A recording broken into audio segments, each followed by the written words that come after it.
Ada rumor-rumor yang berterbangan Ivan Toney bisa dijual dengan harga 100 juta. Dan di video kali ini gue mau ngebahas apakah Ivan Toney itu memang senilai 100 juta. Kita mulai video ini dengan menjelaskan skill setnya pemain ini itu seperti apa. Toney itu adalah striker modern. Striker modern yang serba bisa. Dia bisa melakukan apapun. Dia bisa mencetak gol, bisa melakukan link up play dengan pemain-pemain sayap. Kita mungkin bisa memberikan contoh bagaimana Gareth Southgate itu hampir bawa Toney ke Piala Dunia 2022 sebagai pelapisnya Harry Kane saat itu.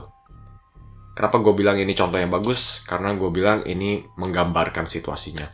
Kalau Harry Kane, dia itu juga bisa melakukan pencetakan gol, dia juga bisa link up play dengan pemain-pemain sayap, dan Ivan Toney itu cocok jadi pemain pelapis karena dia juga memiliki skill yang sama, karakter yang sama, tapi mungkin dari segi kualitas masih jauh di bawah Harry Kane. Dibilang jauh juga nggak begitu jauh sih. Jadi kira-kira itu cukup menggambarkan Ivan Toney itu tipe striker seperti apa. Bisa mencetak gol dan juga memiliki kekuatan fisik yang bagus untuk menahan hadangan-hadangan back tengah Liga Inggris, dan juga dia bisa menyuplai bola ke pemain-pemain sayap. Itulah kenapa gue menyebut dia itu sebagai striker modern. Dan biasanya striker modern ini memang harganya mahal karena harus serba bisa, dan nggak semua pemain itu bisa serba bisa seperti ini. Dan yang terakhir ini ada sedikit red flag tentang Ivan Toney ya. Karena ketika dia diwawancarai oleh satu media Inggris saat itu, dia membicarakan kalau dia itu pengen suatu hari nanti bertarung untuk memperebutkan gelar-gelar terbesar di dunia sepak bola. Dan bagaimana dia itu ingin pindah suatu hari nanti ke tim besar. Kenapa gue bilang ini red flag? Karena ini seperti menyebutkan bahwa Brentford itu bukan tim besar, dan Brentford pun gak mampu untuk bertarung memperebutkan gelar-gelar terbaik. Intinya dia pengen keluar, atau setidaknya pernyataannya itu mengarahkan ke pintu keluar. Dan mungkin Brentford mendengar ini gak begitu ada masalah ya, karena mereka mungkin kalau sadar diri mereka bukan tim besar dan mereka juga nggak memperebutkan gelar-gelar terbaik ya. Tapi yang mestinya dipermasalahkan adalah bagaimana Ivan Toney itu seperti mengarahkan situasinya ke pintu keluar. Dan ya Brentford mungkin melihat ini, ngapain mempertahankan pemain yang pengen keluar suatu harinya. Apalagi kontraknya itu pun juga semakin hari semakin berkurang durasinya, dan harganya juga semakin turun. Jadi yang mungkin dipikirkan oleh Brentford itu adalah bagaimana untuk mendapatkan duit sebanyak mungkin dari penjualannya Ivan Toney. Karena demand-nya buat Toney ini sangat besar sekali. Karena ya demand buat striker modern itu sangat diperlukan sekali. Ada beberapa tim Liga Inggris yang lagi mengincar Ivan Toney. Ada Arsenal, Chelsea, dan Spurs. Kita mulai dengan Arsenal, tim yang paling mungkin untuk membeli Ivan Toney. Karena satu, mereka itu butuh striker tajam. Saat ini mereka hanya diperkuat oleh Gabriel Jesus. Pemain yang bagus, tapi masih terbatas. Karena dia bagus dalam menyuplai bola-bola untuk pemain-pemain seperti Martinelli dan Bukayo Saka di sayap. Tapi lucunya, dia sebagai striker malah kekuatan terlemahnya dia itu adalah mencetak gol. Dia sendiri bahkan yang mengakui bahwa kekuatan dia itu bukan di pencetakan gol. Bayangin aja, seorang striker bisa bilang kalau dia itu nggak bisa mencetak gol. Dia bisa melakukan dribble-dribble, dan dia juga bisa melakukan suplai bola, tapi dia nggak bisa mencetak gol. Kalau gue lihat, seorang striker itu harus punya ego yang besar. Kalau dia yang bisa menjadi penentu laga, dan dia bisa mencetak gol sebanyak mungkin, karena dia pengen sorotan lampu. Tapi kalau dia sendiri nggak percaya dengan kemampuannya dia sendiri, bagaimana dia itu bisa bikin orang lain percaya dengan kemampuannya, ya kan? Dan itulah penggambaran tentang Gabriel Jesus yang gue lihat. Dan itulah kenapa Arsenal butuh sekali Ivan Toney, kalau gue bilang. Karena yaitu, dia bisa mencetak gol dan dia juga bisa menyuplai bola. Dan kalau kita lihat, Arsenal itu punya pemain sayap yang sangat bagus. Martinelli dan Bukayo Saka. Sangat tajam.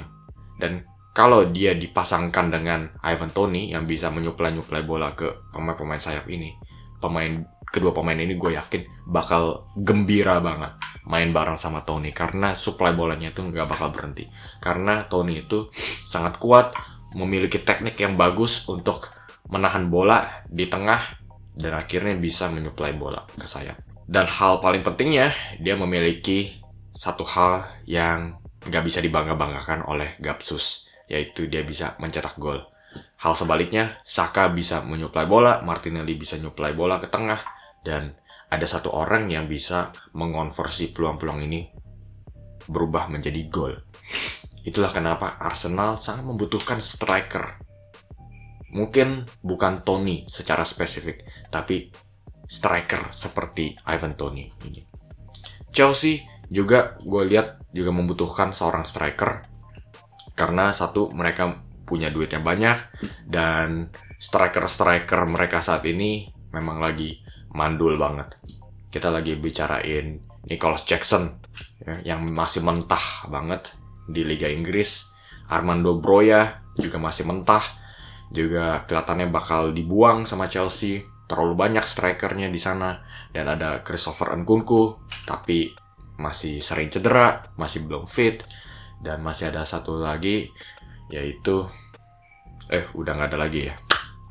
Pokoknya intinya striker-striker Chelsea itu udah mandul banget. Jadi butuh satu striker tajam. Tapi masalah paling pentingnya Chelsea itu bukannya karena striker-striker mereka pada mandul, tapi Pochettino yang gue lihat. Yang gue lihat dari Pochettino, bagaimana dia menggunakan striker ya. Kadang bisa Nkunku, kadang bisa Nicholas Jackson, kadang bisa Sterling jadi false nine. Cole Palmer juga main jadi false nine, Armando Broja lagi. Ini menggambarkan situasi bahwa Pochettino itu sepertinya masih belum tahu identitas aslinya Chelsea dan striker apa yang dia inginkan. Jadi kalau tak beli Toney lagi, ini seperti masalah lama ya. Rekrut pemain tapi nggak jelas perannya dia itu apa.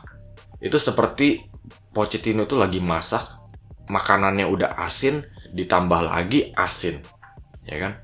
Yang penting lu jelas dulu resepnya itu seperti apa, baru lu coba beli bahan-bahannya yang pas, begitu loh. Tapi Pochettino kelihatannya masih belum tahu resepnya. Itu aja sih masalah gua kalau Toney pindah ke Chelsea. Dia bakal menjadi salah satu pemain biasa karena sudah banyak pemain superstar di sana, ya kan? Tapi nggak jelas situasinya. Jadi ya pemain bagus bisa jadi pemain biasa. Itu aja sih masalah gue, Toney kalau dia pindah ke Chelsea. Dan juga kalau dia pindah ke Spurs ya, Spurs juga bisa aja beli Ivan Toney, karena kita bilang Ange Postecoglou itu bisa mengembangkan semua pemain dengan berbagai macam karakter dan sifat. Ya. Dia itu udah sukses nih sama Richarlison, udah 6 gol dalam 6 pertandingan terakhir begitu. Dan dia sekarang mencoba untuk bawa Timo Werner. Dan kemarin sudah dapat assist lawan Manchester United. Dan tambah lagi Ivan Toney, gue bilang Ange Postecoglou itu bisa mengembangkan semua pemain. Itulah kenapa ini adalah sisi positifnya kalau Spurs bawa Ivan Toney. Tapi ya itu, salah satu masalahnya adalah Spurs itu udah banyak banget striker ya. Ada Son Heung-min, Richarlison bisa main di sana, Alejo Velis bisa main di sana, Timo Werner juga bisa main di sana. Yang gue bisa ambil kesimpulan itu adalah yang diinginkan oleh Ange Postecoglou itu adalah striker-striker yang bisa bermain di berbagai macam posisi. Werner bisa main sayap, bisa nomor 9. Son juga sama. Richarlison bisa nomor 9 kan. Ya kalau diperlukan juga bisa main di sayap. Ya kan. Nah, kelihatannya Toni itu terlalu fix di nomor 9. Dia nggak bisa main di sayap. Itu aja sih yang mungkin kurang sama profilnya ya yang dicari sama Ange Postecoglou buat di Spurs. Jadi itu aja sih kenapa kalau gue lihat dari segi karakter dan profil pemain, Arsenal yang paling cocok. Tapi balik lagi ke Brentford ya, karena ya kita harus ngomongin si Brentford ini masih memiliki Ivan Toney. Ivan Toney masih di bawah payungnya Brentford. Dan kalau gue lihat, Brentford bisa aja menahan Toney dengan harga 100 juta. Dan mereka nggak bakal jual sebelum harga itu ketemu. Karena satu, Brentford nggak ada urusan buat ngejual Toney, nggak ada alasan penting. Karena tahun ini kelihatannya Brentford itu akan bertarung untuk menahan diri di Liga Inggris dan menghindari relegasi. Jadi nggak ada alasan buat ngejual pemain sebagus Ivan Toney ketika Bryan Mbeumo itu juga lagi cedera. Tapi jadi apakah Toney itu seharga 100 juta? Yang agak sedikit menurunkan harganya Toney itu adalah kita harus mempertimbangkan durasi kontraknya yang menyisakan 18 bulan lagi. Cuma 1,5 musim. Begitu. Jadi ini mungkin bakal bikin tim-tim yang minat beli Toney itu mikir, ya ngapain 100 juta? Dia 1,5 tahun lagi, ya kan? Dan yang kedua, umurnya itu 28. Udah bukan pemain muda. Memang sudah produk akhir ya.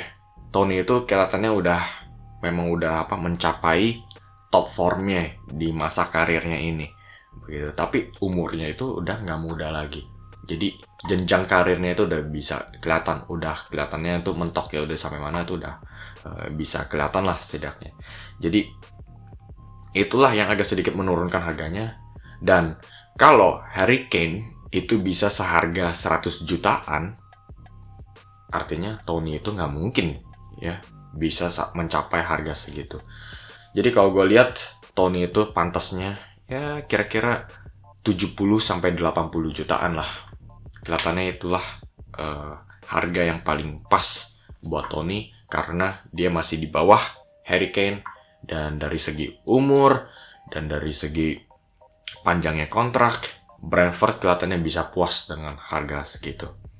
Oke guys, jadi sampai di sana aja video kali ini. Kalau kalian penggemar Arsenal, coba kasih pendapat kalian. Apakah kalian bakal seneng dengan pembeliannya Ivan Toney? Sama juga dengan penggemar-penggemar Chelsea atau Spurs, kasih komen Anda. Apakah kalian melihat Toney itu bakal menjadi striker yang cocok untuk klub kalian? Jangan ragu-ragu kasih komen di bawah. Dan yang terakhir, jangan lupa kasih like dan subscribe. Tekan terus tombolnya sampai meledak, oke? Karena gue bakal terus upload konten-konten Premier League. Oke, jadi sampai di sini aja video kali ini. Semoga kalian enjoy. Sampai jumpa di video selanjutnya. Dan terima kasih sudah menyaksikan.